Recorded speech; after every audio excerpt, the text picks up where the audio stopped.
साल से मेरे पिताजी के वैसे होते थे। पहले पिताजी पे आता था ये, फिर तुम पे आने लग गया, इसके बाद तुम्हारे बच्चों पे आने लगते, खुद का चेहरा नोचते रहते थे।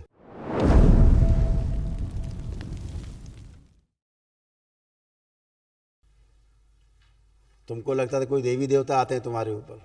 नहीं, मेरे अंदर कोई चीज़ आती थी, वो बोलती थी खुद मुँह से। हाँ, वही कोई चीज़ आती थी, वो नहीं बता रहे हैं, वो देवी देवता बन के बोलती थी। और क्या बोलती थी?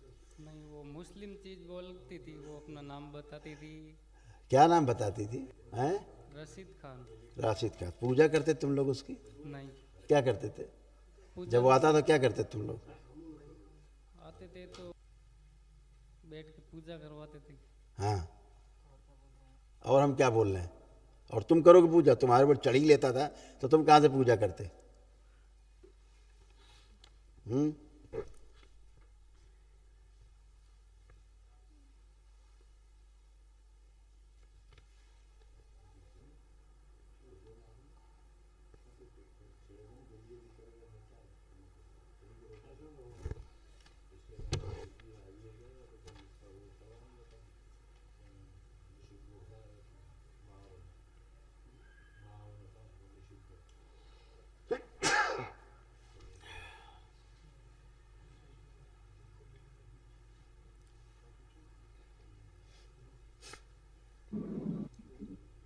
सीधे प्राण ही लेता।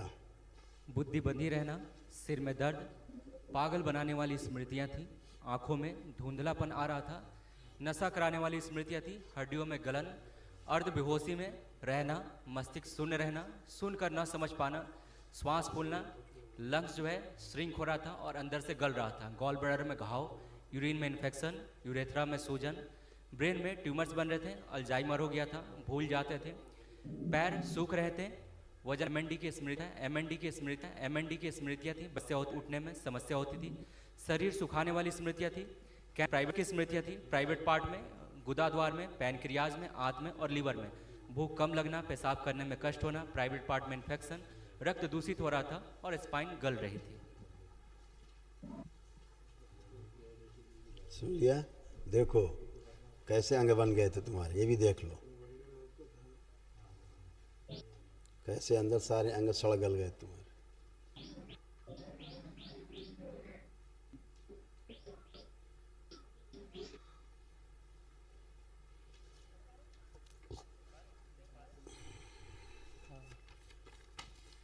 कब से तुम्हारे ऊपर ही आती थी सवारी इसकी? कितने साल हो गए? मेरे ऊपर 4 साल हो गए। 4 साल तुम्हारे ऊपर। बाकी किसके ऊपर आते थे पहले? पहले 4 साल से मेरे पिताजी के वैसे होते थे। पहले पिताजी पे आता था ये, फिर तुम पे आने लग गया, इसके बाद तुम्हारे बच्चों पे आने लगते। यही क्रम चलता रहता है, ये जाता नहीं है ना? खुद का चेहरा नोचते रहते थे। सब जगह जगह शरीर कटता कटा फटा था, और बलि प्रथा वाले स्थान से जुड़ने के कारण ये दुर्दशा हुई। ऐसे स्थान से जुड़े रहे तुम लोग जहाँ बलि दी जाती है, समझ गए? तुम्हारा परिवार इसलिए झेलते रहे तुम लोग, इसीलिए तुम्हारे पैर सूखते जा रहे थे और शरीर सूखता जा रहा था, धीरे धीरे सूख रहा था, धीरे धीरे हाँ। पूरा शरीर, क्योंकि तुम्हें ऐसा रोग एक हो गया था, कर दिया था, जिससे सीधे मृत्यु थी। संसार में उसका इलाज नहीं बना, ऐसे बंधे रहते थे, कोई काम नहीं कर सकते थे अपने जीवन में। तुम कोई बुद्धि काम करती थी? कुछ काम कर पाते थे अपने? नहीं, नहीं कर चिड़चिड़ापन पाते होता था ज़्यादा। हैं? चिड़चिड़ापन होता था ज़्यादा। वही ऐसे ही बंधे हुए बता तो रहे हैं। अभी तुमको लगे लगे हाथ, तुमको ब्रेन स्ट्रोक भी लग गया, तुमको लकवा ही मार गया दोनों, और दोनों दरबार ने 5 मिनट के अंदर लकवा भी ठीक कर दिया, तुम्हारा ब्रेन स्ट्रोक खत्म कर दिया। और नहीं दरबार में नहीं होते, अस्पताल में होते तो भोगते रहते 3-4 साल, बिस्तर में पड़े रहते, घिसटते रहते, पड़े पड़े ऐसे टेढ़े मेढ़े होकर के, कुछ नहीं कर पाते, खत्म। यही होना था तुम्हारे साथ। वो आपकी कृपा है गुरुजी। आज तुम पहली बार आज तुम अपने आप को अच्छा महसूस कर पा रहे हो कि हो तुम पूरे स्वस्थ लग रहा है। करिए हाथ ऊपर नीचे, चलिए फिरिए, महसूस किया?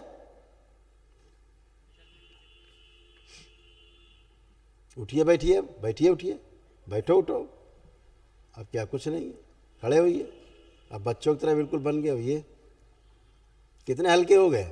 हाँ ऐसे हल्के थे कभी? नहीं। लदे हुए रहते थे, लदे हुए रहते थे, लदे हुए रहते थे सब। लोग जिंदगी भर चले जाते हैं, मजार जा रहे हैं, दरगाह जा रहे हैं, प्रेतराज सरकार चले जा रहे हैं, जिंदगी भर। यहाँ एक ही दिन में पेशी कट जाती, पेशी पेशा, काम खत्म। दैत्य दानव तुम्हारे सब साथ सब खत्म एक ही दिन में। और यही जान ले लेते हैं और डॉक्टर साहब इलाज करते रहते हैं जिंदगी भर। होता कुछ है, इलाज कुछ होता रहता है, हैं? हाँ चलो मस्त रहो, खुश रहो, प्रसन्न रहो। लेपन करना है ध्यान से। और महाहवन तत्काल दरबार से स्लिप लो, निःशुल्क है दरबार की ओर से महाहवन, ठीक है? हाँ अपने को रखना है और 2 लोग परिवार के उसमें और रह सकते जिनको असाध्य रोग हो, ठीक है? हाँ हाँ, ये जो प्रेत राज की तमाम लादे घूम रहे थे तुम सर, गंदगी, हाँ ये सब हट गए। नहीं, प्रेत राज ही तुम्हें मार देता धीरे धीरे, खा ही रहे थे तुम्हें सब अंदर अंदर। खुश रहो, मस्त रहो। चलो इनको महाहवन की स्लिप दी जाए ताकि महाहवन कर सके। और बाद में अपना महामृत्युंजय जरूर कर लेना ध्यान से।